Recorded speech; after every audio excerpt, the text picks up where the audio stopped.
26th of January 2001 with a magnitude of 7.6 on the Richter scale. The world witnessed a colossal catastrophe in the form of the Gujarat earthquake. Within minutes of the disaster, 20,000 people were killed, 167,000 people were left injured, and a staggering 400,000 homes were destroyed. 26th of December 2004, the world is once again left traumatized by an earthquake. This time, the magnitude is 9.1. This time, the earthquake is so severe that it shook the entire planet 1 centimeter from its axis. This time, it's the Indonesian earthquake or the tsunami. This time, 230,000 people are killed instantaneously across 14 different countries.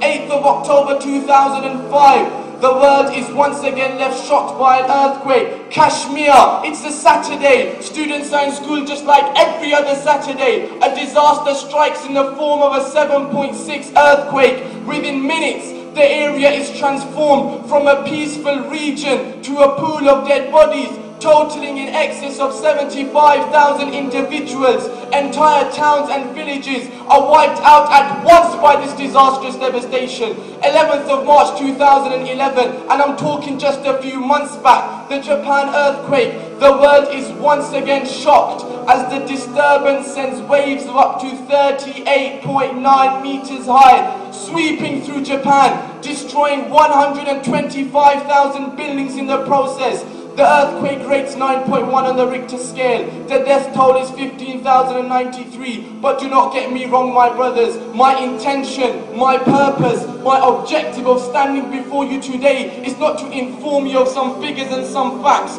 It's not to portray some numbers or some stats. Rather, is to make each and every one of us understand, is to make each and every one of us comprehend, is to make each and every one of us realize the similarities between these incidents, the similarities between these disasters, the similarities between these catastrophes. What's the common factor? What's the common feature? What can we deduce from these heart-rending, tear-jerking, agonizing events? Let's answer this question with another question. Did the 630,000 individuals killed by these chaotic catastrophes have any idea that their time is up? Did they wake up in the morning knowing it's the last day of their lives? Did they go to school or work aware of what their day would bring to them? The simple answer is no, because death is a phenomenon that is unexpected and unpredictable. Every next moment could be our last. One can be sleeping, eating, walking, talking, studying, exercising, dressing, shopping, bopping, playing, relaxing, chillaxing, working or enjoying his life, and before he knows it, his time is up. Take the example of Miklas Fer, the footballer. He comes on as a sub for Benfica. He makes the assist for the only goal of the game. The world is watching. It's a football match being broadcast on live television. He's only 24 years of age. The match is near its finish. He makes a tackle and receives a booking. As the yellow card is shown to him, he ruefully smiles at the ref and then turns around to get back to the action. All of a sudden, he bends forward and then falls flat on his back. He dies on the football pitch. The other players look at him in visible distress. They begin to cry, but the crying doesn't help, because death is unexpected, and when it comes to death, nothing can prevent it. No force or power of any type can delay death, let alone prevent death. No physical, medical, chemical, financial, technological or biological force can delay death for as little as a second. Why? Because Allah subhanahu wa ta'ala himself says in the Quran al-Kareem, وَلَنْ يُؤَخِّرَ اللَّهُ نَفْسًا إِذَا جَاءَ أَجَلُهَا, that when it comes to death, when it comes to taking lives, when it comes to taking souls, then Allah Ta'ala does not delay. Now that we have established the fact that death can come to us at any time and any place, anywhere and anyhow, through any form and any means, the next question is, my brothers, are we ready to die? Are we living a life in which we are investing for our hereafter? Or are we living every moment in hope of increasing our stake in this deceitful world? In essence, Are we living for this world, or are we living for the hereafter? Let's take an example of he who lived for this world. And for those of you who don't know, I'm talking about Sikandar Akbar, Alexander the Great, a man considered to be one of the most successful commanders of all time. At the age of 30, he had one of the largest empires in human history.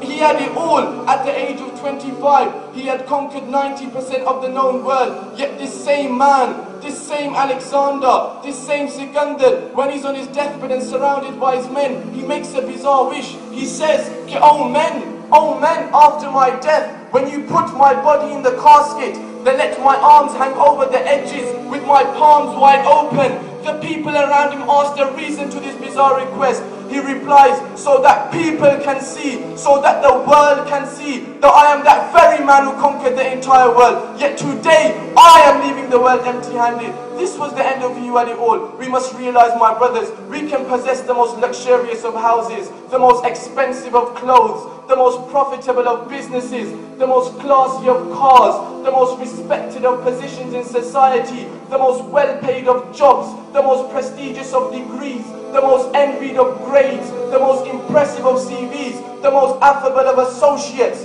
the most ecstatic of happiness, the most safe of security, and the most stunning of wives. But when the time of death comes, then all of these things will remain behind, and only our good deeds will remain with us. Why? Because the Prophet ﷺ is reported to have said in Bukhari by Hazrat Anas radiallahu ta'ala an, كِ يَتْبَعُ الْمَيِّتَ ثَلَاثَةً أَهْلُهُ وَمَالُهُ وَعَمَلُهُ فَيَرْجِعُ اثْنَانِ وَيَبْقَى وَاحِدٌ يَرْجِعُ أَهْلُهُ وَمَالُهُ وَيَبْقَى عَمَلُهُ. That when a person leaves this world, then only his good deeds will remain with him. And the Sahaba radiallahu ta'ala anhum ajma'een, they properly understood this.